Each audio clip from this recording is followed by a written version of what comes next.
நல்ல தெய்வமே, நாங்கள் உமக்கு நன்றி செலுத்துகிறோம். உம்முடைய திருவார்த்தை தியானிக்கும்படியாக நாங்கள் நின்று கொண்டிருக்கிறோம். ஆண்டவரே, உம்முடைய வார்த்தை வெளிப்படும்படியாக ஜெபிக்கிறோம்.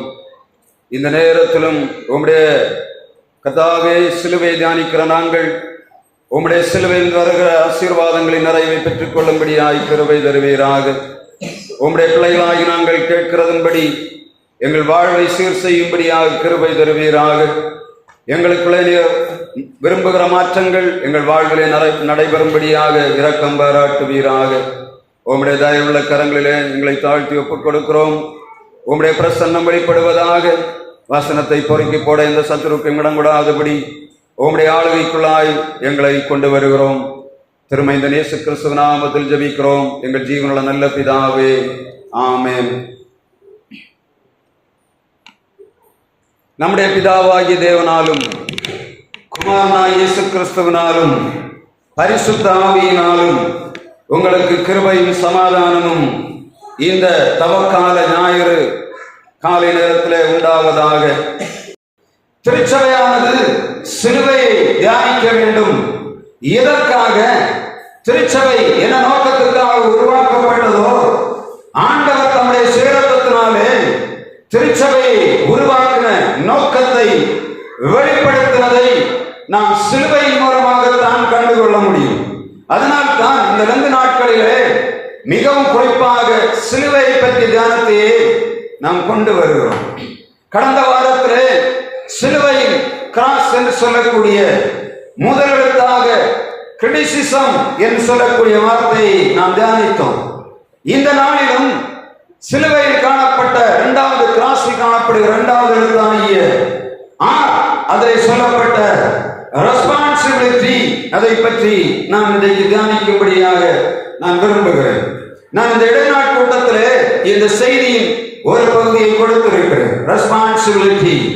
தாவீது தான் மேல் ஏற்றுக்கொண்ட, தானாக பலியை ஏற்றுக்கொண்ட ரெஸ்பான்சிபிலிட்டியை நான் உங்கள் மத்தியிலே வைத்தேன். இன்றைக்கு 2வது பாகமாக ஆண்டவர் ஒருவர் மேல் வைத்த ரெஸ்பான்சிபிலிட்டி, அது எப்படிப்பட்ட சிலுவையை அவனுக்குள்ளே வைத்தது, அவன் அதில் ஜெயம் பெற்றானா என்பதை நாம் இன்றைக்கு தியானிக்கும்படியாக விரும்புகிறேன். வேதத்திலிருந்து இன்றைக்கு 3 மிக முக்கியமாக ஆண்டவர் தம்முடைய பிள்ளைகள் மேல் வைக்கிற ரெஸ்பான்சிபிலிட்டி ஆகிய சிலுவையை நாம் தியானிக்கும்படியாக ஆண்டவர் நமக்கு இரக்கம் பாராட்டுவாராக. ஆண்டவருடைய வார்த்தையை கேட்கிற நாம் அவர் கொடுக்கிறதை கொஞ்சம் யோசிக்க வேண்டும். நான் ரொம்ப வசனங்களை உங்களுக்கு கொடுக்கிறது இல்லை. ஏன்னா ஒவ்வொரு நாளும் வசனத்தை கொடுக்கிறோம், செய்தியை கொடுக்கிறோம். வேதத்தை நான் பிரசங்கி விட்டு வெளியே வந்து ஜனங்களிடத்தை கேட்டா ஒரு வசனம் கூட ஞாபகத்தில் வைக்கிறது இல்லை. எனவே தான் நிறைய கொடுப்பதில்லை. நான் மிகவும் சுருக்கமாக உங்களுக்கு செய்தியை கொடுக்கிறேன். எதற்காக என்று சொன்ன இந்த செய்தி உங்கள் வாழ்நாள் முழுவதும் வைக்கப்படும். உங்கள் சூழ்நிலைகள் எப்படி இருந்தாலும் இந்த வார்த்தை உங்களுக்கு நேராக வரும்படியாகத்தான் நான் சுருக்கமாக வசனங்களை கொடுத்து வருகிறேன். எனவே இன்றைக்கு நாம் வாசித்த முதல் பகுதியிலே ஆண்டவர் ஒரு மனிதன் மேல் வைத்த சிலுவையை நாம் தியானிக்க போகிறோம். யாத்திராகமம் 3ஆம் அதிகாரம் 10ஆம் வசனத்திலே அந்த சிலுவை சொல்லப்படுகிறது. ஒருவர் வாசிக்கலாம். யாத்திராகமம் 3ஆம் அதிகாரம் 10ஆம் வசனம். நீ இஸ்ரவேல் புத்திரராகிய என் ஜனத்தை எகிப்திலிருந்து அழைத்து வரும்படியாக உன்னை பார்வோனிடத்திற்கு அனுப்புகிறேன், வா என்றார். ஆண்டவராகிய தேவன் ஒரு மிகப்பெரிய நோக்கத்தோடு இஸ்ரவேல் ஜனங்களை மீட்டெடுக்கும்படியாக ஒரு சிலுவையாகிய பணியை ஒருவன் மேல் வைக்கிறார். இவன் யார்? ராஜகுமாரனாக எகிப்திலே பார்வோனுக்கு மகனாக வளர்ந்தவன். இப்பொழுது ஆண்டவர் அவன் மேலே ஒரு பணி, ஒரு ரெஸ்பான்சிபிலிட்டியை கொடுக்கும்படியாக விரும்புகிறார். இஸ்ரவேல் ஜனங்கள் எகிப்தின் அடிமைத்தனத்துக்குள்ளே கிடக்கிறார்கள். அவர்கள் மத்தியிலும் ஏராளமான தலைவர்கள் உண்டு. எகிப்திலும் அநேக ஜனங்கள் உண்டு.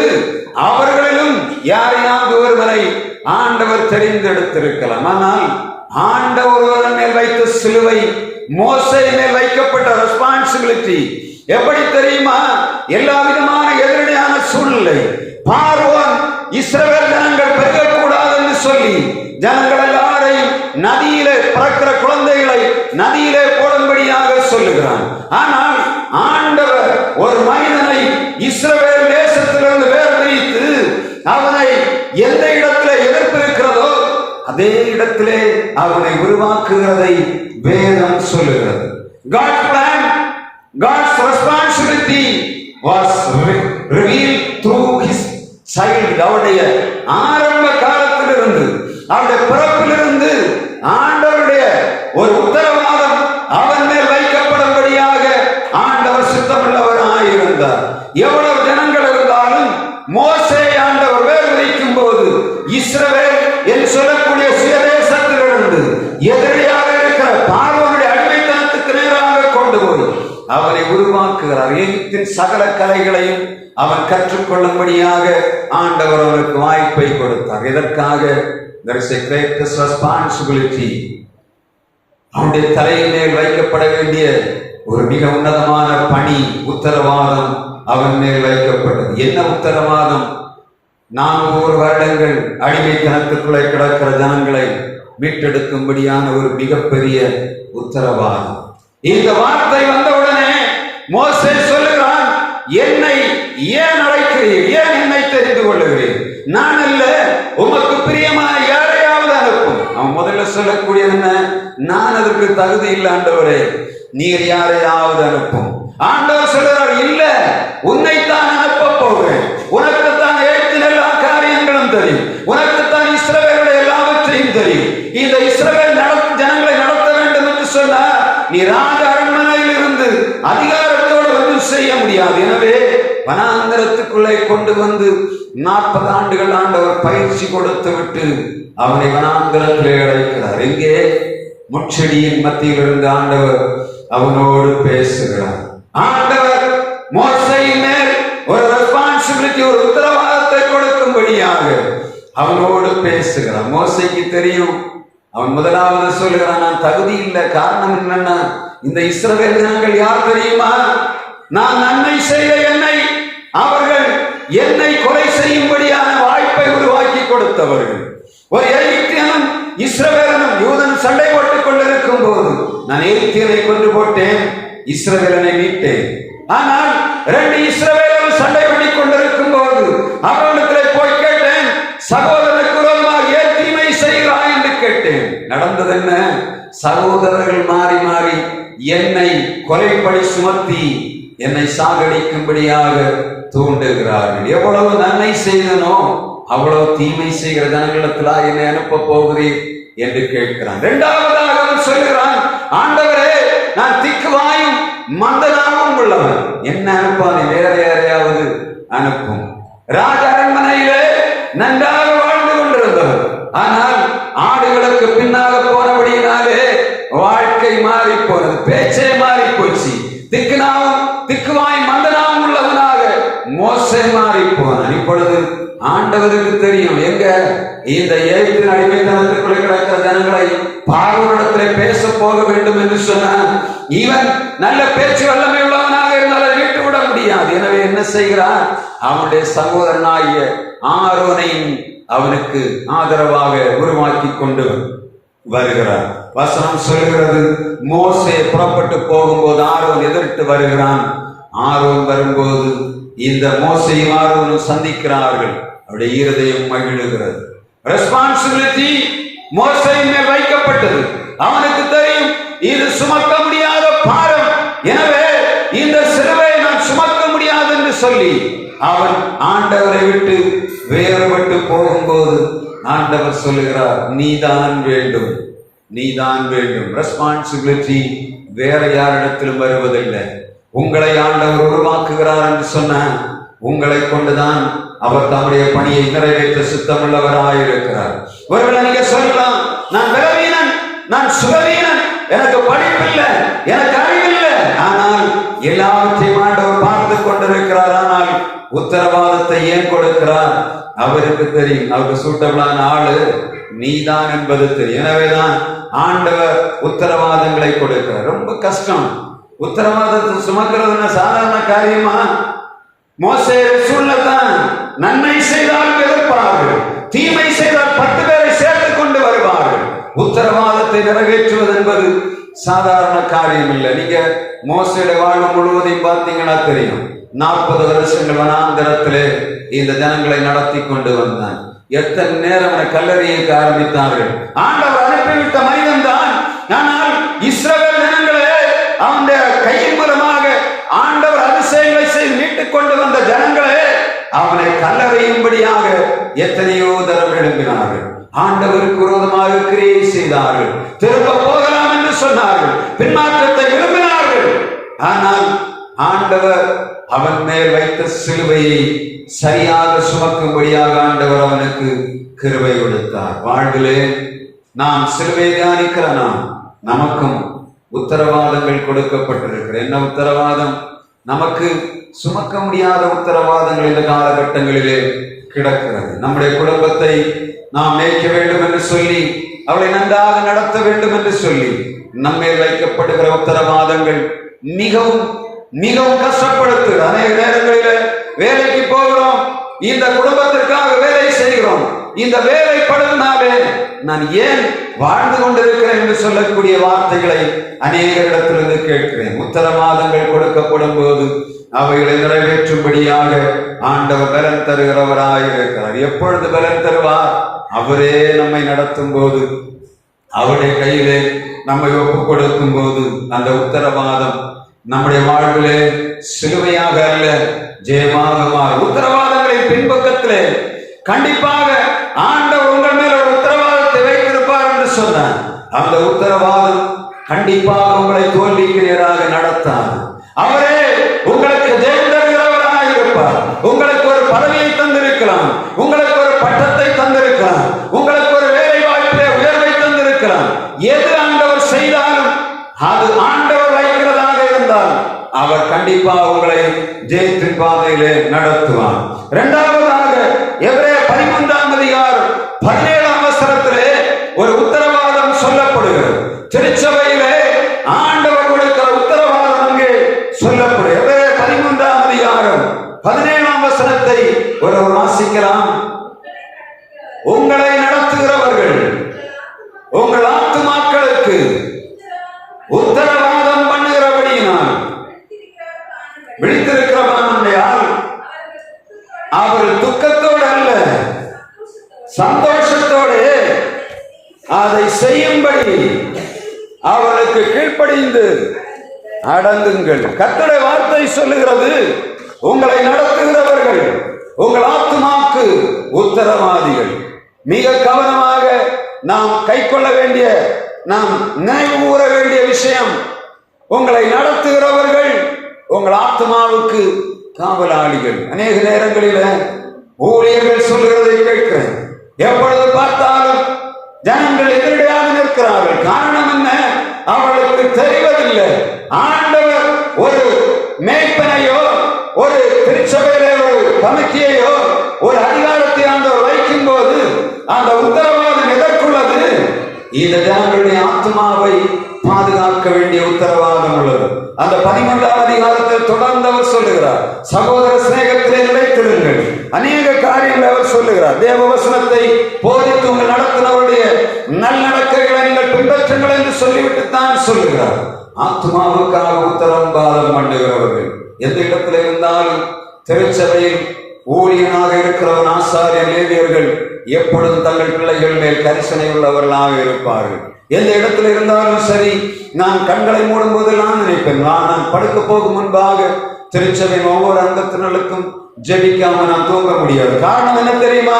நான் நிம்மதியாக படுக்கணும்னா ஆண்டோட பாதுகாப்பு வைக்கப்படணும். ஆனா இரவு நேரத்திலே ஆண்டோட சமாதானம் வீடுகளுக்குள்ளே கிடைக்க வேண்டும் என்று சொல்லி காலையில் எழும்பும் போதும் ஜெபிப்பேன், இரவுல தூங்கும் போதும் ஜெபிக்கிற பழக்கம் எனக்கு உண்டு. அதனாலதான் மிக தைரியமாக சொல்லுவேன், ஆண்டவரை எனக்கு தந்திருக்கிற மந்தை அது சரியான பாதையிலே நடக்கும் என்ற தீர்மானத்தோடு ஆண்டவருடைய ஊழியத்தை செய்து கொண்டிருக்கிறேன். எப்ப நான் செய்தால் ஊழியம் செய்யும் போதும் எனக்குள்ள ஒரு ஆசை, நான் நடத்தி கொண்டு போகிற மந்தையானது எல்லாவற்றிலும் மேன்மை உள்ளதாக வாழணும். அவர்கள் உலகத்தை ஜெயிக்கிறவர்களாக இருக்கணும், உலகத்தை மேற்கொள்ளுகிறவர்களாக இருக்கணும்.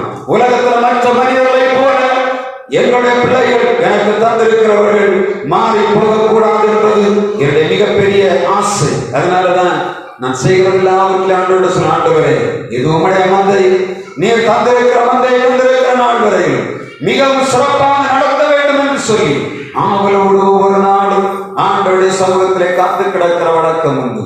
இயேசுவும் அதைத்தான் செய்தார். என்ன சொல்லுகிறார்? நீர் எனக்கு தந்தவர்கள் ஒருவரையும் நான் இழந்து போகாதபடி அவர்களுக்காக வேண்டுதல் செய்கிறேன் என்று சொல்லி எப்பொழுது பார்த்தாலும் தம்முடைய சீடர்களுக்காக ஜெபிக்கிறவராயிருந்தார். தன்னை பின்பற்றுகிற ஜனங்கள் மேல் ஆத்மதாகம் உள்ளவராய், கரிசனை உள்ளவராய் சுற்றி நடந்தார். சிலுவையில் இருந்தும் சொல்லுகிறார், அங்கே ஒரு ரெஸ்பான்சிபிலிட்டியை கொடுக்கிறார். தன் தாய் அங்கே தனியாக இருக்கிறதை பார்க்கிறார். தன்னுடைய சீடர் யோவான் அங்கே தனியாக இருக்கிறதை காண்கிறார். அவளை பார்த்து சொல்லுகிறார், இதோ உன் மகன் என்று சொல்லி அந்த யோவானை தன்னுடைய தாயிடத்திலே ஒப்புக் கொடுக்கிறார். அதை போல தாயின் பணியை யோவானிடத்திலே ஒப்புக் கொடுக்கிறார். ரெஸ்பான்சிபிலிட்டி. அவருக்கு தெரிந்தது தன் தாயை சரியான பாதையில் நடத்தும்படியாக யோவானுக்கு மாத்திரம்தான் உரிமை உண்டு என்பதை ஆண்டவர் அறிந்திருந்தார். தன்மேல் அன்பாயிருந்த யோவான் கடைசி வரை கர்த்தர் நல்லவர் என்று சொன்னார். எப்படி அவர் தீச்சூளையில எரிகிற அந்த எண்ணெய் கட்டி சட்டிக்குள்ளே போட்ட போது ஆண்டவர் அதை பாதுகாத்தார். கர்த்தர் தம்முடைய பிள்ளையை மேன்மையாய் நடத்தும்படியாக கடைசி வரையிலும் அவரோடு கூட இருந்ததாக நாம் பார்க்கிறோம். கடைசி வரையிலும் அவர்தான் சீடர்களிலே அநேக வருடங்கள் வாழ்ந்தவர் என்பதை சரித்திரம் சொல்லுகிறது. இதற்காக ஆண்டவர் ரெஸ்பான்சிபிலிட்டியை கொடுக்கிறார், உத்தரவாதத்தை கொடுக்கிறார். இதற்காக தன்னுடைய பிள்ளைகளை எய்த்து நடிமைத்தல் மீட்டெடுக்கும்படியாக, அவருடைய ஆத்மாவை ஆத்ம மேற்படத்திலே சேர்க்கும்படியாக ஒவ்வொரு நாளும் இந்த திருச்சபை உத்தரவாதம் கொடுக்கப்படுகிறது. உங்கள் கையிலும் திருச்சபை உத்தரவாதங்கள் கொடுக்கப்பட்டிருக்கிறது. அதை நாம் சரியாய் நிறைவேற்றும்படியாக நாம் ஆண்டவருடைய கையிலிருந்து பெற்றிருக்கிற உத்தரவாதத்தை பயன்படுத்த வேண்டும். சிலுவைதான் உத்தரவாதத்தின் மிகப்பெரிய ஆணிவேர். கர்த்தர் கொடுக்கிற உத்தரவாதம் அது நம்மை மேன்மைப்படுத்தும். வசனம் சொல்லுகிறது, இள வயதிலே நுகம் சுமக்கிறது மனிதனுக்கு நல்லது என்று கர்த்தருடைய வார்த்தை சொல்லுகிறது. இள வயதிலே அநேக மேல் நுகங்கள் வைக்கப்படுகிறது, சிலுவை வைக்கப்படுகிறது. அந்த சிலுவை ஒரு மிகப்பெரிய உத்தரவாதம் என்பதை நாம் நினைவில் கொள்ள வேண்டும். நமக்கு கொடுக்கப்பட்ட உத்தரவாதங்களிலே ஆத்ம மீட்பு மிக முக்கியமானது. அதைத்தான் ஆண்டவர் சொன்னார், இதோ இந்த பூமியில உலகத்திலே கிடக்கிற ஜனங்கள் ஆத்ம மீட்படாத அடையாதவர்களால் சுத்தி கொண்டு தெரிகிறார். அவருடைய ஆத்ம மீட்பு நம்முடைய கையிலே கொடுக்கப்பட்டு அதைத்தான் ஒவ்வொரு நாளும் செய்து கொண்டிருக்கிறோம். ஜனங்கள் நரகத்துக்கு போய்விடக் கூடாது, அவர்கள் பரலோக ராஜ்யத்துக்கு அவகாசிகளாய் மாற வேண்டும் என்று சொல்ல ஆசையோடு தான் ஆண்டவர் உத்தரவாதங்களை கொடுக்கிறார். மூன்றாவதாக நாம் வாசித்தோம் யோவான் 21ஆம் அதிகாரத்திலே தொடர்ந்து அவர் சொல்லுகிறார், இயேசு யோவானை பார்த்து சொல்லுகிறார், பேதுரை பார்த்து சொல்லுகிறார், ஒவ்வொருவருக்கும் ஒவ்வொரு விதமான பணியை கொடுக்கிறார். 21ஆம் அதிகாரத்திலே கர்த்தர் சீமோன் பேதுருவிடத்திலே 3 மிக முக்கியமான உத்தரவாதத்தை கொடுக்கிறதை நாம் பார்க்க முடியும். திருச்சபைக்கு ஆண்டவர் இயேசு கிறிஸ்து உலகத்திலே வாழ்ந்த போது சீடர்களிடத்திலே பணியை கொடுக்கிறார். என்ன பணி? முதலாவதாக 21ஆம் அதிகாரம் 15ஆம் வசனம் ஒருவர் வாசிக்கலாம். அவர்கள் போதனம் பண்ணின பின்பு இயேசு சீமோன் பேதுருவை நோக்கி, யோனாவின் குமாரனாகிய சீமோனே, இவர்களிலும் அதிகமாய் நீ என்னிடத்தில் அன்பு கூறுகிறாயா என்றார். அதற்கு அவன், ஆம் ஆண்டவரே, உம்மை நேசிக்கிறேன் என்பதை நீர் அறிவீர் என்றான். அவரன் ஆட்டுக்குட்டிகளை மேய்ப்பாயாக என்று சொன்னார். அதற்கு அடுத்தபடியாக திரும்பவும் கேட்கிறார், யோனாவின் குமாரனாகிய சீமோனே, இவர்கள் எல்லாரும் என் மேல் அதிகமாய் அன்பாயிருக்கிறாயா? நான் அன்பாயிருக்கிறேன், அப்படியானால் ஆடுகளை மேய்ப்பாயாக என்று சொல்லுகிறார். 3ஆம் தரமும் கேட்கிறார், யோனாவின் குமாரனாகிய சீமோனே, இவர்கள் எல்லாரிலும் நீ என்னில் அன்பு கூறுகிறாயா? ஆம், நான் அன்பாயிருக்கிறேன், ஆடுகளை மேய்ப்பாயாக என்று சொன்னார். கிறிஸ்தவத்திலே திருமறை பள்ளி ஆட்டுக்குட்டிகளை மேய்ப்பது, வாலிபர்கள் கூட்டம், பெண்கள் சங்கம், இது என்ன? நம்முடைய ஆடுகளை மேய்க்கிறது, முதியோர்களை மேய்க்கிறது தான் 3ஆவதாக ஆண்டவர் கொடுத்த கட்டளை. 3 விதமான பணியையும் ஆண்டவர் சீமோன் பேதுருவிடத்திலே கொடுத்தார். ரெஸ்பான்சிபிலிட்டி சாதாரண காரியம் இல்லை. உங்களுக்கு தெரியும், ஒரு திருமறை பள்ளி நடத்த எவ்வளவு கஷ்டம் என்று சொல்லி திருமறை பள்ளியின் பொறுப்பாளர்களுக்கு தெரியும். அதே போல வாலிபர்கள் ஊழியங்கள், அதே போல பெண்கள் சங்கங்களை நடத்துகிறவருடைய ஊழியங்களை நாம் கண்டிருக்கிறோம். பக்தி முயற்சி சங்கத்திலே காணப்படுகிற பணிகள் எவ்வளவு சிரமம் உள்ளது என்பதை நாம் நினைவில் கொள்ள வேண்டும். சிலுவைதான் ஜெயத்தின் முன்னோடி. இது உங்களுக்கு இந்த காலத்திலே சிலுவையிலே உங்களுக்கு ஆசீர்வாதத்தை தருவது மாத்திரமல்ல, உங்களை சரியாக பழக்க வைத்துக் கொண்டு போகும். ஒரு இடத்துல போகும்போது நாம் இங்கே பழக்கத்தோடு போகும் என்று சொன்னா, போகிற இடங்களிலே நாம் மற்ற இடங்களில் நின்று ஜெயிக்கும்படியான வாய்ப்பை ஆண்டவர் உருவாக்கி தருகிறார். ஏன் ஆண்டவர் உங்களுக்கு உத்தரவாதங்களை தருகிறார்? நீங்கள் இங்கே செய்யக்கூடிய பணிகள் அது உங்களுக்கு அனுபவமாக மாறுகிறது. மாறி ஒரு இடத்துல சரியான இடத்துல நிற்கும் போது ஆண்டவர் உங்களுக்கு அதற்கு பிரதிபலனை தருகிறதை நாம் பார்க்க முடியும். Responsibility is not the rejection.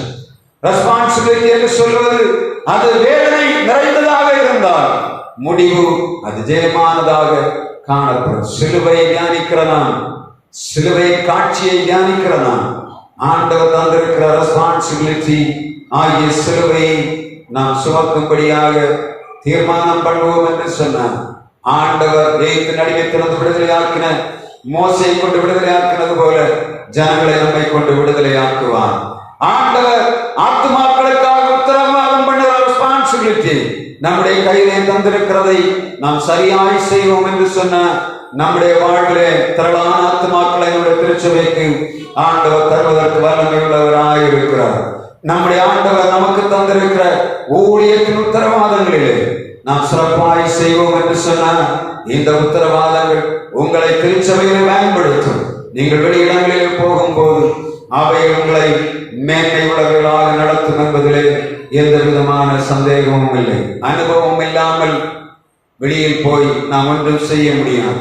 அறையில் ஆடினால் தான் அம்பலத்திலே ஆட முடியும். இது உலகத்தின் வழக்கம்.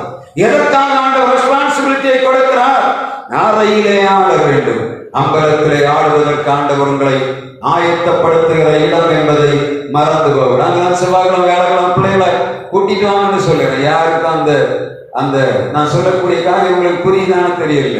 பிள்ளைகள் இந்த இடைநாள் கூட்டங்களில் நீங்க அவளை கொண்டு வருவீர்கள் என்று சொன்ன அவர்கள் வெளி உலகத்திலே போகும்போது அவள் வாழ வேண்டிய வழிமுறைகளை ஆண்டவர் சரியாக கற்றுக் கொடுக்கிறவராக இருக்கிறார். நம்முடைய முன்மாதிரி நம்மை வைக்கப்பட்டிருக்கிற ரெஸ்பான்சிபிலிட்டி உண்மையான ரெஸ்பான்சிபிலிட்டியாக ஆண்டவர் கையை தந்திருப்பார் என்று சொன்னார். கர்த்தர் உங்களை நடத்துவார். நாம் ஏற்றுக்கொண்ட உத்தரவாதங்களிலே சிறப்பாக செயல்படுவோம்.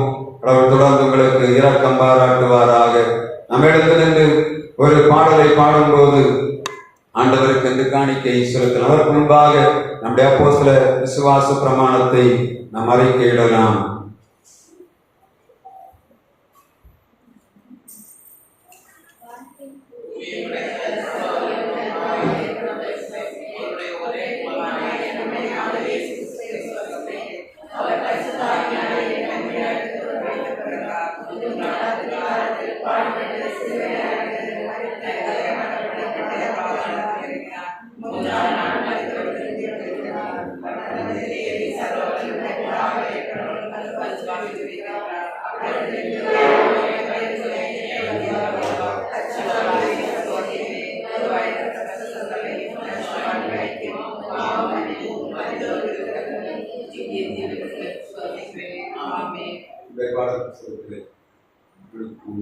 பாடலை பாடும்போது காணிக்கை செலுத்தலாம்.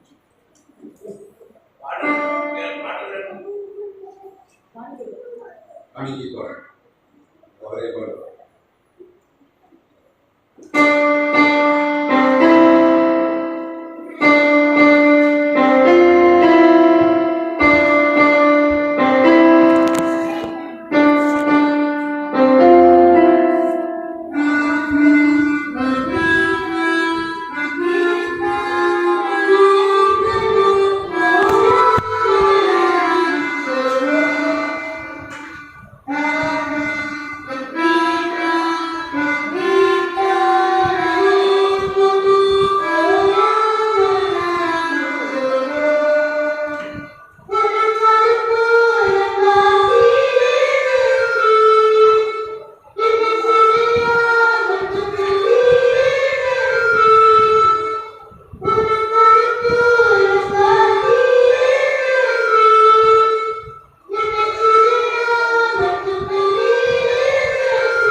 நாம் கண்களை மூடி ஜெபிப்போம். அன்பு நல்ல தெய்வமே, நாங்கள் உமக்கு நன்றி செலுத்துகிறோம். உம்முடைய பிள்ளைகளாகி நாங்கள் உம்முடைய கரத்திலிருந்து வாங்கி உமக்கு கொடுக்கும்படியாக இருக்கும் நல்ல சாக்கியத்துக்காக நன்றி செலுத்துகிறோம். கடந்த வாரம் எல்லாம் எங்களோடு கூட இருந்து எங்கள் கையின் பிரயாசங்களை ஆசீர்வதித்தீர். இந்த வாரத்தில் நாங்கள் உமக்கு படைத்திருக்கிற காணிக்கையை கர்த்தர் அங்கீகரிப்பீராக. கொடுங்கள் உங்களுக்கு கொடுக்கப்படும் என்று சொன்னீர். எங்கள் பிள்ளைகளுடைய வாழ்விலே நிறைவானவைகளை பெற்று அனுபவிக்கும்படியாய் உமக்கு கொடுத்து நிறைவான ஆசீர்வாதத்தை பெற்றுக் கொள்ளும்படியாய் கிருபை தருவீராக. உம்முடைய பிள்ளைகளாகி நாங்கள் உம்மை நேசிக்கிறோம் என்பதை நீர் எங்களுக்கு தந்திருக்கிற வருமானத்தில் ஒரு பகுதியில் கொடுக்கும் போது நாங்கள் வெளிப்படுத்துகிறோம். ஆண்டவரே, நாங்கள் அன்றியுள்ளவர்களாய் உமக்கு கொடுத்திருக்கிற காணிக்கைகளை அங்கீகரிப்பீராக. எங்கள் பிள்ளைகள் எல்லா விதத்திலும் செழிப்பாய் நிறைவாய் வாழும்படியாய் தேவூழியனாய் தம்முடைய பிள்ளைகளை நான் ஆசீர்வதிக்கிறேன். ஆண்டவரே, ஆசீர்வாதமாகட்டும். தேசத்துக்கும் எங்கள் திருச்சபைக்கும் ஆசீர்வாதமாக பயன்படுத்தும்படியாக ஜெபிக்கிறோம். உம்முடைய தயவுள்ள கரங்களில் காணிக்கை சமர்ப்பிக்கிறோம். நாங்கள் பயன்படுத்தும் போது ஆசீர்வாதம் எங்கள் பிள்ளைகளை வாழ்வில் நிறைவாய் வைக்கும்படியாக ஜெபிக்கிறோம். திருக்கரத்தில் ஒப்புக் கொடுக்கிறோம். நிறைவேற்ற இயேசு கிறிஸ்து நாமத்தில் ஜெபிக்கிறோம் எங்கள் ஜீவனுள்ள நல்ல பிதாவே, ஆமென். நமக்கு அடுத்த வாரம் குருத்தோலை ஞாயிறு இருக்கிறது. எனவே அதற்கு நாம் ஆயத்தமாக வரும்படியாக கேட்கிறேன். குருத்தோலை ஞாயிறு அடுத்த வாரம். நாம் எழுந்து நின்று நம்முடைய பாடல்களிலே கீர்த்தனைகளில் 284 பாடலை பாடி ஜெபித்து முடிக்கலாம். கீர்த்தனைகளிலே 284 எழுந்து நின்று பாடுவோம். இயேசு என் அஸ்திவாரம், ஆசை எனக்கு அவரே.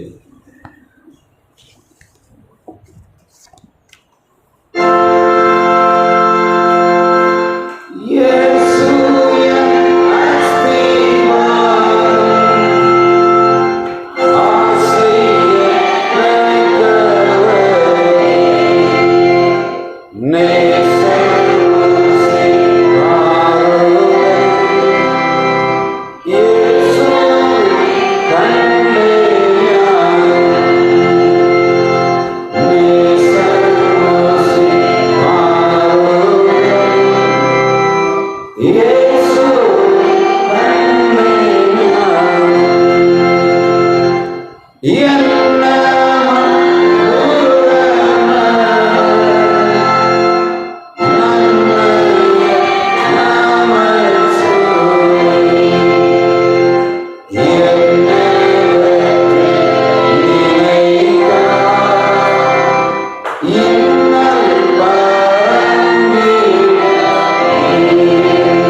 ஜெபிப்போம். அன்பு நல்ல தெய்வமே, நாங்கள் உமக்கு நன்றி செலுத்துகிறோம். இந்த ஓய்வு நாளின் தொழுகையை நீர் எங்களுக்கு ஆசீர்வாதமாக்கி தந்த தயவுக்காக நன்றி செலுத்துகிறோம். சிலுவையின் இன்னொரு பரிமாணமாகிய ரெஸ்பான்சிபிலிட்டி, உத்தரவாதத்தை நாங்கள் நினைவு கூர்ந்தோம். ஆண்டவரே, எகிப்தின் அடிமைத்தனத்தில் ஜனவிடுதலையாக்கும்படியாக மோசேக்கு ஒரு உத்தரவாதத்தை கொடுத்தீர். உம்முடைய பிள்ளைகளாகிய திருச்சபையை மீட்கும்படியாக ஊழியர்களுக்கு உத்தரவாதத்தை கொடுக்கிறீர். கர்த்தாவே, திருச்சபை அங்கத்தினர்கள் உமக்கு பணி செய்யும்படியாக உத்தரவாதத்தை கொடுக்கிறீர். இந்த சிலுவைகளை நாங்கள் சரியாய் சுமந்து கர்த்தர்களுக்கு வைத்திருக்கிற நிறைவான வெற்றியை பெற்றுக் கொள்ளும்படியாய் கிருபைதான். இந்த நாளில் வந்திருக்கிற உடைய பிள்ளைகளை ஆசீர்வதிப்பீராக. கர்த்தாவே, வர தடைபட்டு கிடக்கிற ஜனங்களை வருங்காலங்களில் கூட்டி சேர்ப்பீராக. ஆமாண்டவரே, உங்களுடைய திருச்சபையிலே வந்து ஆலயத்திலே நீர் வந்து கொண்டு வந்து உங்களுடைய ஆலயத்தின் சம்பூர்ணத்தினாலே எங்கள் பிள்ளைகளை நிரப்பும்படியாக ஜெபிக்கிறோம். ஆண்டவரே, சரீர பலவீனங்களோடு வந்திருக்கிறவர்கள் நல்ல விடுதலை பெற்றுக் கொண்டு போகும்படியாய் கிருபைதார். இந்த நாளில் இந்த கதாவிகள் பிள்ளைகள் இந்த உலகத்துக்குள்ளே போகிறார்களப்பா. இந்த வாரம் உங்களுடைய ஆசீர்வாதம் தார். உங்களுடைய பாதுகாப்பு தருவீராக. உங்களுடைய பலனை, உங்களுடைய ஐஸ்வர்யத்தை எங்கள் பிள்ளைகளுக்கு தந்து நிறைவாய் நடத்தும்படியாய் ஜெபிக்கிறோம். ஆண்டவரே, உங்களுடைய பாதுகாப்பும் உங்களுடைய ஆளுகை எங்கள் பிள்ளைகள் மேல் வைக்கப்படும்படியாய் ஜெபிக்கிறோம். ஆண்டவரே, நிறைவானது வரும்போது குறைவானது ஒழிந்து போகும் என்று சொன்ன நம்முடைய வார்த்தையின் பிரகாரம் நிறைவான ஆசீர்வாதத்தை எங்கள் பிள்ளைகளை வாழ்விலே பெற்றுக் கொள்ளும்படியாய் கிருபைதார். உங்களுடைய திருக்கரங்களை தாழ்த்தி ஒப்புக் கொடுக்கிறோம். இந்த வாரம் முழுவதும் எங்களை நடத்துவீராக. உடைய ஆசீர்வாதத்தினை போல் நடத்தும்படியாய் ஜெபிக்கிறோம். ஆண்டவரே, திருக்கரங்களை தாழ்த்தி ஒப்புக் கொடுக்கிறோம். இறைவன் இயேசு கிறிஸ்து நாமத்தில் ஜெபிக்கிறோம் எங்கள் ஜீவனுள்ள நல்ல பிதாவே, ஆமென்.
நம்முடைய பிதாவாகிய கடவுளுடைய அன்பும் குமாரனாகிய இயேசு கிறிஸ்துவின் கிருபையும் தூயாவியானவருடைய இணையில்லாத பிரசன்னமும் நம் அனைவரோடும் இன்றும் நிலைத்திருந்து காப்பதாக.